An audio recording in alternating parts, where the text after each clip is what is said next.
आज हम लोग प्रॉफिट एंड लॉस का बहुत इम्पोर्टेंट टाइप पढ़ने जा रहे हैं। अंतर बराबर अंतर। इसके पहले हम लोग सीपी बराबर सीपी और एसपी बराबर एसपी पढ़ चुके हैं। अंतर बराबर अंतर पे एक क्वेश्चन एग्जाम में जनरली पूछा जाता है। उस क्वेश्चन को समझना है कि क्वेश्चन कहना क्या चाह रहा है और उसको अंतर बराबर अंतर पे हम सेट कैसे करेंगे और इजी वे में कैसे बनाएंगे।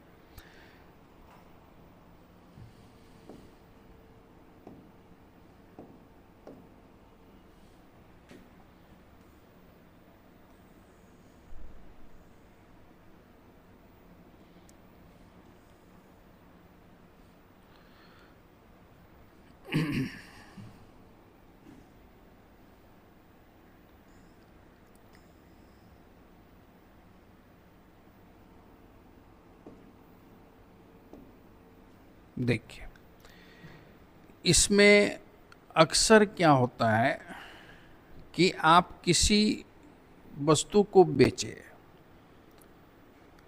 और उस पर आपको सपोज दैट 5% का लॉस हो रहा है। आप किस रेट पर बेच रहे हैं ये आपको पता नहीं है। किसी वस्तु को किसी XYZ प्राइस पे बेचने पर 5% का लॉस हो रहा है, तो जितने रुपये में आप बेचे कोशिश आपका होगा कि हम उस सामान को ज़्यादा कीमत पर बेचें ताकि वो जो लॉस है वो मेरा प्रॉफिट की तरफ आगे बढ़े। तो आप 100 रुपया बढ़ा करके उस सामान को बेच दिए, तो अब आपको 5% का प्रॉफिट होने लगा। जहाँ 5% आपको लॉस हो रहा था वहाँ पर अब आपको 5% प्रॉफिट होने लगा। तो अब आपका बिजनेस में क्या हुआ, 5% लॉस को मेकअप करते हुए 5% प्रॉफिट पे पहुंचा दिया। तो यहाँ से लेके यहाँ तक जो है 10% का डिफरेंस आपके बिजनेस में ला दिया। ये 10% डिफरेंस क्यों आया? क्योंकि पहले आप जितना में बेच रहे थे उससे 100 रुपया बढ़ा करके बेचे, यानी इस 100 रुपये की वजह से 10 रुपये का डिफरेंस आ गया। तो यही दोनों तरफ अंतर हुआ। एक तरफ अंतर हम परसेंटेज में लाए, एक तरफ अंतर हम रुपया पैसा में लाए। तो 10% का डिफरेंस 100 रुपया, तो 100% का डिफरेंस 1000 यानी 1000। तो आंसर आपका हो गया 1000। तो क्रय मूल्य पूछेगा तो 1000। अगर कोई सामान है, फिर आप समझिए कि आप 20% प्रॉफिट पर बेच रहे हैं, लेकिन कोई कस्टमर आपका क्लोज का आया और वो आपको डिस्काउंट करवा लिया और 35 रुपया कम कीमत पे ही आपसे वो सामान खरीद लिया। अब आप पहले कितना बेचे थे ये मत पता नहीं है, लेकिन पहले आप 1000 में बेचे होंगे तो अब 35 रुपया कम में आपको बेचना पड़ा। अगर पहले 535 में सामान बेच रहे थे तो इस बार आपका सामान वो 500 रुपयों में बिका, यानी दोनों विक्रय मूल्य का डिफरेंस 35 रुपया। तो आपसे क्वेश्चन इस तरीके से पूछा जाएगा कि किसी सामान को 20% प्रॉफिट पर बेचा जाता है, 35 रुपया डिस्काउंट पर उस सामान को बेचने से अब 12.5% का प्रॉफिट शेष बचता है या 13% का प्रॉफिट शेष बचता है। तो 13% का प्रॉफिट शेष बचा। पहले 20% का प्रॉफिट था, अब 13% का प्रॉफिट बचा, तो 7% प्रॉफिट आपका घटा, क्योंकि आप पहले से 35 रुपया डिस्काउंट पे सामान को बेच दिए। तो ये 7% का जो डिफरेंस आया प्रॉफिट में, वो 35 रुपया विक्रय मूल्य के डिफरेंस की वजह से आया। तो डिफरेंस बराबर डिफरेंस, अंतर बराबर अंतर, तो 7% बराबर 35, तो 100% बराबर 500, तो कॉस्ट प्राइस 500। कोई सामान है आप 7% लॉस पर बेच रहे हैं, अचानक 5% प्रॉफिट हो गया आपको, तो 7.5-12% का अंतर हुआ। तो इसका मतलब है कि पहले से आप जो है कुछ एक्स्ट्रा अमाउंट बढ़ा करके बेचे। तो आपसे क्वेश्चन में कहा जाएगा कि किसी वस्तु को 7% हानि पर बेची जाती है, अगर उस सामान को 60 रुपया बढ़ाकर बेच दी जाए तो 5% का प्रॉफिट होने लगता है। तो वस्तु का क्रय मूल्य क्या है? तो 7% लॉस को मेकअप करके 5% प्रॉफिट पर चले गए, तो 7-5-12% का अंतर जो हुआ वो 60 रुपये की वजह से हो रहा है। तो 12% का वैल्यू 60, अंतर बराबर अंतर, तो 12% का वैल्यू 60, तो 100% का वैल्यू 500, तो आंसर आपका 500। तो कुछ क्वेश्चन प्रैक्टिस कीजिए।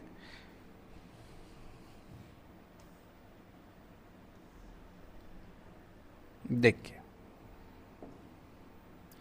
किसी वस्तु को 12% लाभ के बदले में 8% लाभ पर बेचा जाता है, तब 232 रुपया कम मिलता है। उस वस्तु का क्रय मूल्य क्या है?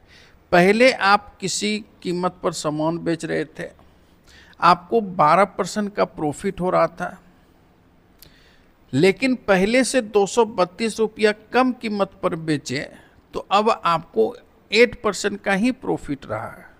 तो ये 4% प्रॉफिट का अंतर हुआ। तो 4% प्रॉफिट का अंतर हुआ, दोनों विक्रय मूल्य में अंतर 232 की वजह से। तो अंतर बराबर अंतर,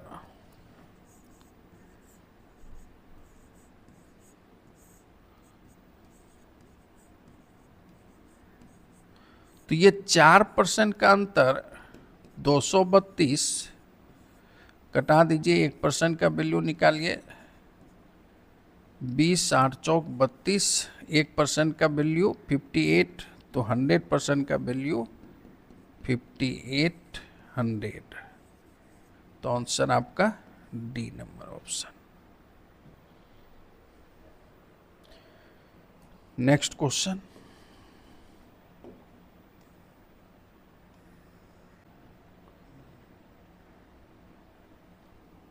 चलिए 2 क्वेश्चन देखिए। किसी वस्तु को 12.5% हानि के बदले पर 15% हानि पर बेचा जाता है, तो 250 रुपया कम मिलता है। पहले आपको 12.5% की हानि था, लेकिन उसके बावजूद भी आप 250 कम में आप उस सामान को लिए, तो 15% हानि हो रहा है। 12.5% लॉस से 15% लॉस होना शुरू हुआ। इसका मतलब है कि पहले जितना में आप बेच रहे थे उससे भी कम पैसा में अभी आप बेचे, तो 250 रुपया कम मूल्य पर आप बेचे। तो इसका मतलब है कि ये दोनों का डिफरेंस जो है 2.5% का हुआ, लेकिन डिफरेंस जो है वो 250 का है। तो ये अंतर बराबर अंतर, 2.5% का वैल्यू दिया 250, तो 100% का वैल्यू कितना देगा? तो इसमें 40 से गुना अगर करेंगे, आपको याद रहना चाहिए 40 से अगर मल्टीप्लाई करेंगे तो 100% देगा, तो इधर भी 40 से मल्टीप्लाई होगा, और ये 100%, और ये 25 चौके 100 और 2 0 10,000।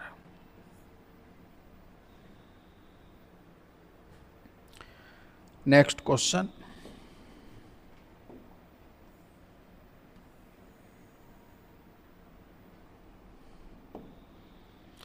किसी वस्तु को 18% हानि के बदले 17% लाभ पर बेचने से 70 रुपया अधिक प्राप्त होता है, तो वस्तु का क्रय मूल्य क्या है? कोई सामान है, 18% हानि हो रहा है, आप उस वस्तु को XY पे बेच रहे हैं। मान लिया जाए कि कोई वस्तु है, लॉस हुआ आपको 18%, सपोज दैट X में आप बेच दिए, लेकिन जैसे पहले से आप 70 रुपया अधिक पर बेचते हैं, तो आपको प्रॉफिट होने लगता है 17%। तो अब यहां से यहां तक डिफरेंस क्या हुआ? तो आप 17% 18% जो लॉस था इसको पहले खरीद रेट पर लाए, जितना में आप खरीदे होंगे। अब फिर यहाँ से लेकर के आप 17% प्रॉफिट पर गए, तो 18% से 17% प्रॉफिट, अर्थात 18% लॉस से 17% प्रॉफिट, मतलब दोनों जुड़ जाएगा तो डिफरेंस 35% का हुआ।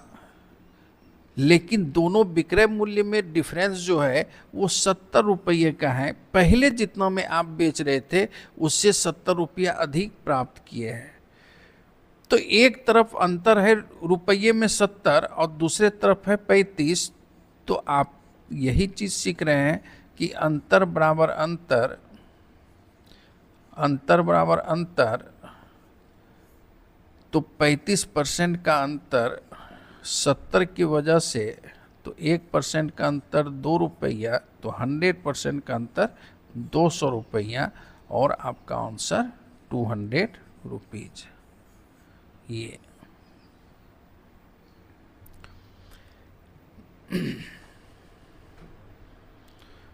सिर्फ आपको ये देखना है कि आपका जो बिजनेस प्रभावित हो रहा है तो परसेंटेज में क्या हो रहा है वो डिफरेंस निकालना है, और दो कॉस्ट पे, सेलिंग प्राइस पे क्या हो रहा है, विक्रय मूल्य में क्या अंतर हो रहा है, ये निकालना है, और ये दोनों को बराबर कर देना है।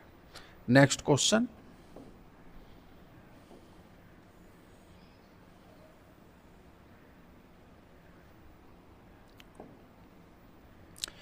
किसी वस्तु को 20% लाभ पर बेचा जाता है। यदि इसे 25% लाभ पर बेचा जाता तो 35 रुपया अधिक मिलता।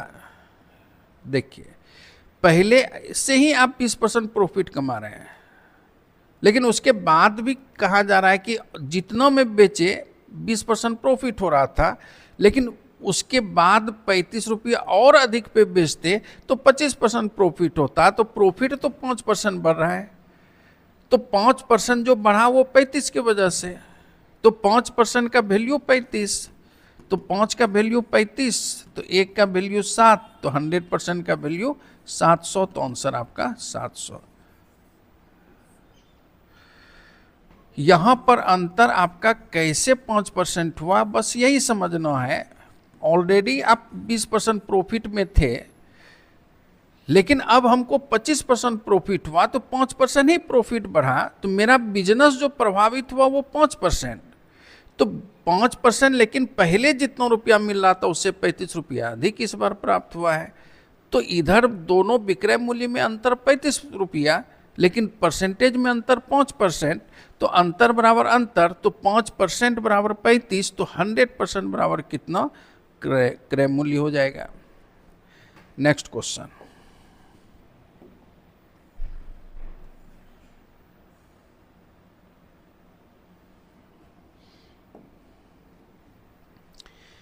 एक व्यापारी ने किसी वस्तु को 20% की हानि पर बेचा। यदि वस्तु का विक्रय मूल्य 100 रुपया अधिक होता तो उस पर 5% लाभ हुआ होता। वस्तु का क्रय मूल्य क्या था? देखिए, पहले आप किसी वस्तु को 20% हानि पर बेच रहे थे, यानी ये आपका खरीद रेट मान लेते हैं, तो 20% नीचे लॉस में थे आप। लेकिन यहां जितना में बेच रहे थे, इससे अगर आप 100 रुपया बढ़ा करके बेचते हैं तो ये 5% प्रॉफिट होने लगता है, 5% प्रॉफिट। तो 20% लॉस को मेकअप करते हुए ये 5% प्रॉफिट पे पहुंचा दिया। तो यानी 25% का अंतर हुआ, क्योंकि अंतर रुपये में 100 का है, तो 25% का वैल्यू 100, तो 100% का वैल्यू 400। अंतर बराबर अंतर।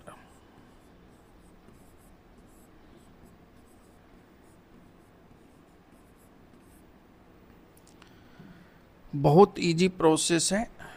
जो भी प्रोसेस आप पढ़ रहे हैं वो बहुत इजी प्रोसेस आपको महसूस हो रहा होगा, चाहे वो क्रय मूल्य बराबर क्रय मूल्य हो, विक्रय मूल्य बराबर विक्रय मूल्य हो, अंतर बराबर अंतर हो, या परसेंटेज चैप्टर में जो भी टाइप बताए हैं वो भी काफ़ी इजी लग रहा होगा।